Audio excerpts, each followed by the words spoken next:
The Great American Bash is now upon us.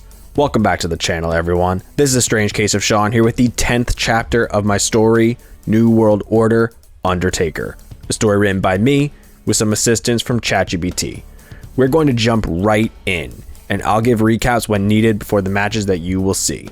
But please be sure to check out the previous chapters, and please consider leaving a like and subscribing if you enjoyed the video. I appreciate all support. And with that said, let's get started, shall we? Dusty Rhodes, fresh off being named the new Executive Vice President of WCW, declares he's here to shake things up and bring the fight to the nWo. But his reign is immediately tested when an unknown entity throws a fireball in his face.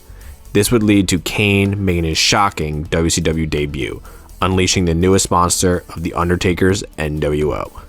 Weeks later, Kane would showcase his dominance amongst the competition and claim the WCW United States Championship, standing tall as the nWo's enforcer. Despite the scars and the odds, Dusty calls out the Undertaker directly. Dusty would then prove able to goad Taker into a showdown with Kane while leaving the nWo with their own challenges. The stage would then be set, Dusty Rhodes versus Kane in a ferocious and fiery grudge match. The crowd is electric for the opening match of the Great American Bash. Dusty Rhodes makes his entrance first. The veteran is fired up and ready for a monstrous fight. Paul lurks on the rampway, followed by tall flames bursting out of the stage as the WCW United States Champion, Kane, begins his eerie entrance, hoping to unnerve the American dream. Early on, Dusty uses his veteran savvy to try and frustrate Kane, but the big red machine remains unfazed.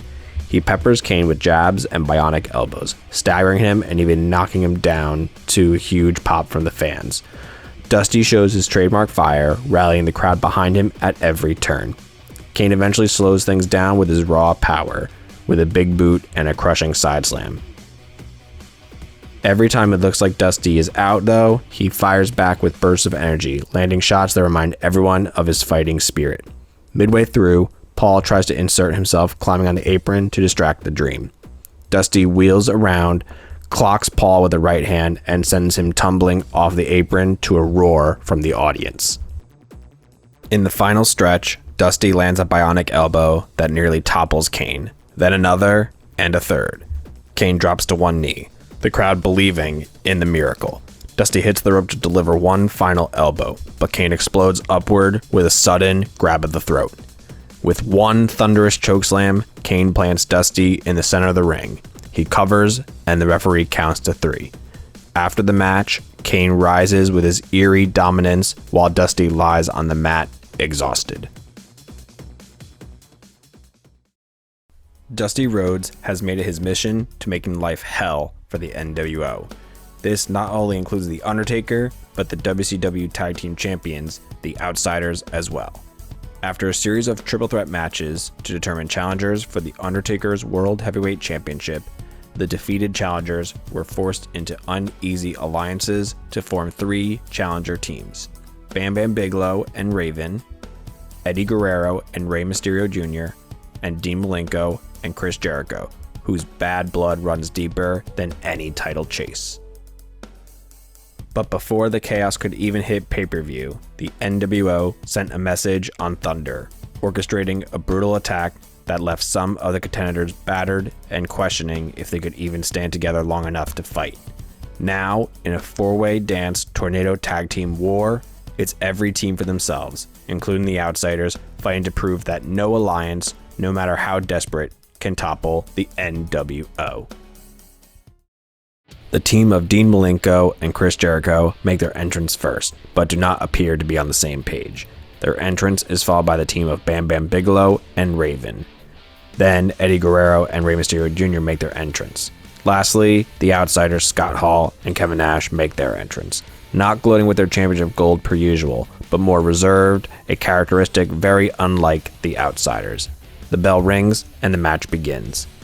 Chaos begins instantly as all 4 teams brawl at once, fists and bodies flying in every direction. With tornado rules in play, there's no waiting on the apron. Everyone is legal, and the champions find themselves overwhelmed by the flurry of challengers. Bam Bam's power makes a statement early, tossing Ray around like a rag doll and trading heavy blows with Nash.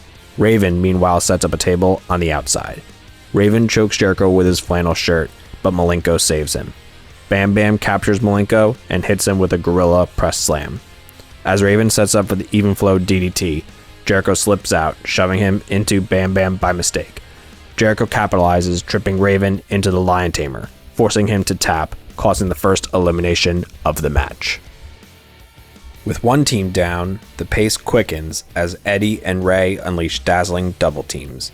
Eddie nearly scores a shocking fall on Hall with a frog splash, but is not enough to put Hall away. Ray gets caught mid-dive by Nash. He then throws Ray over the top rope through the table Raven had set up earlier. Eddie tries to rebound, attacking Nash, but Hall is able to recover and hits him from behind with a chair. Hall then hits Eddie with an outsider's edge and pins him for the second elimination of the match. With the final two teams squaring off, the match resets into a battle of styles, the size and swagger of the outsiders against the technical precision of Malenko and Jericho. Hall bullies Malenko, mocking him with his trademark toothpick flick. Jericho flies in with a springboard dropkick, catching Malenko by surprise and leaving the pair with Nash.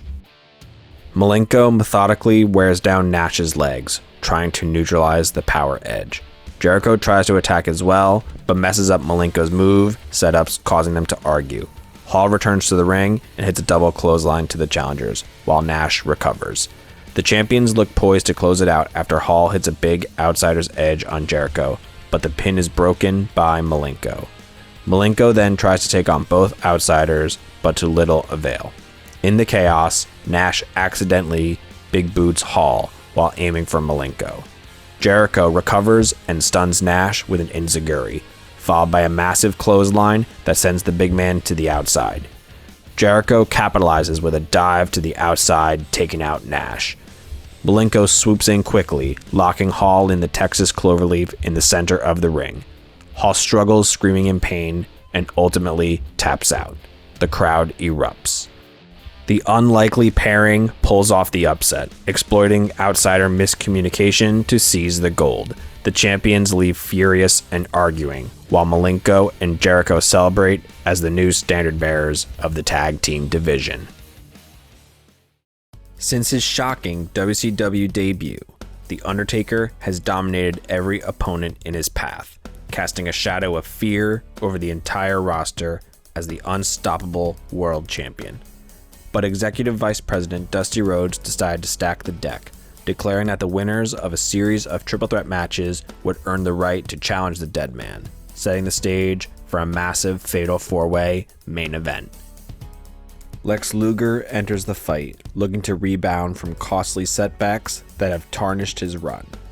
Diamond Dallas Page, battered yet unbroken, seeks redemption after his own recent struggles, including losing the United States Championship.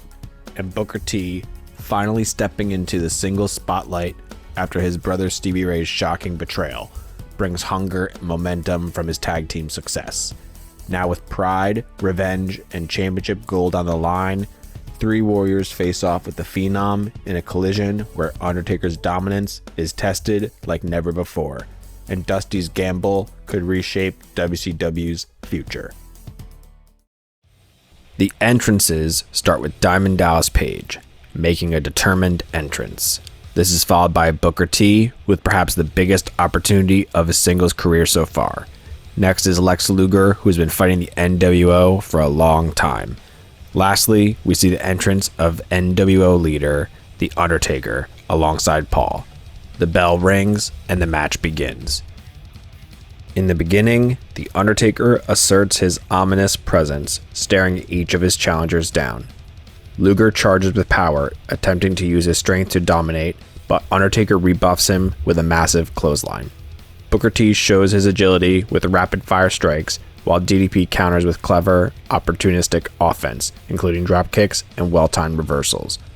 The challengers work in short alliances. Luger and DDP team briefly to take down Undertaker, delivering simultaneous attacks that stagger the champion. Booker T seizes the opening to deliver a pump kick to DDP, sending him into the corner. The crowd is electric as each competitor trades near falls and high impact strikes, with Undertaker showing incredible resilience, shrugging off Booker's bookend attempts and Luger's punishing power moves. DDP goes to attempt a diamond cutter on Taker, only for Taker to reverse it into a side slam, shaking the ring. Luger hits a running shoulder block on both DDP and Booker, momentarily dominating the match.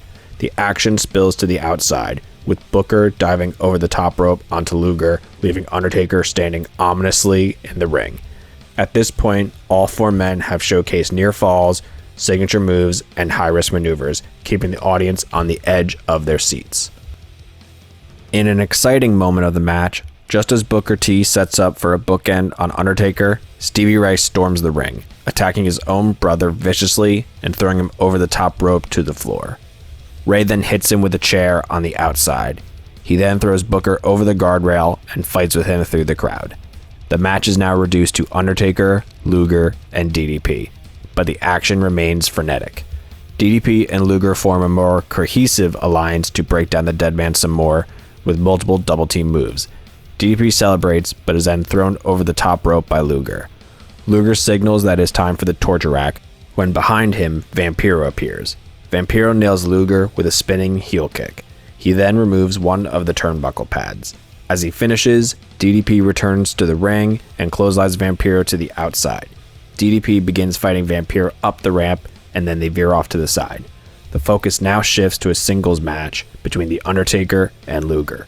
Luger rallies the crowd with massive shoulder blocks and a back body drop, but Undertaker stops the momentum, landing big boots and clotheslines that keep him in control. Taker signals for the Tombstone Piledriver, but then turns around to get hit with a double axe handle from a returning Randy Savage. Randy then goes to the opposite corner and motions for the elbow drop.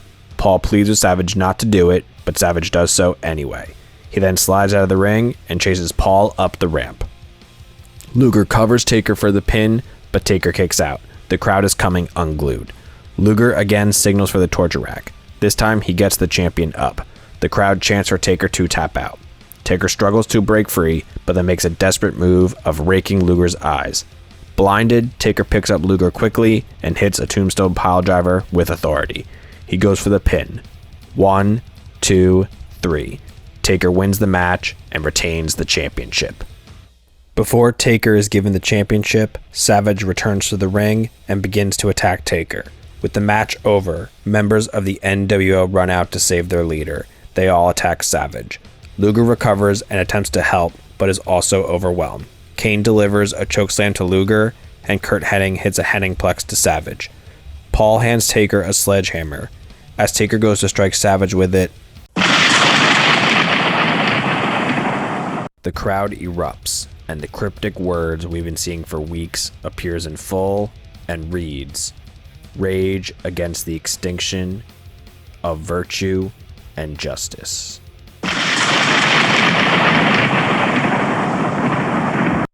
The lights come back on, and we see Sting in the ring with his trademark baseball bat, ready for a fight. The nWo, including Taker, are in disbelief. He sends the nWo after Sting, but he neutralizes each of them with stiff shots with the bat. Taker and Paul make their exit amidst the anarchy. Sting turns to face Kane, who grabs him by the throat, but Sting kicks him below the belt and hits him with the bat as well. Kane rolls out of the ring. The nWo is cleared from the ring. Sting picks up Luger to his feet. The WCW faithful and friends are reunited. Savage recovers on his own and shares words with the duo. They then nod in agreement and pose to close the Great American Bash. Tonight wasn't necessarily the best night for the nWo. The World Heavyweight Championship was able to remain with them, but they did lose the Tag Team Championships, and the resistance against them has been revitalized. Sting has returned and has made his intentions clear: eradicate the nWo. But how exactly does he plan to do so? Perhaps we'll learn more in the next chapter. Thank you so much for watching. Stay strange, stay awesome, and I'll see you in the next video.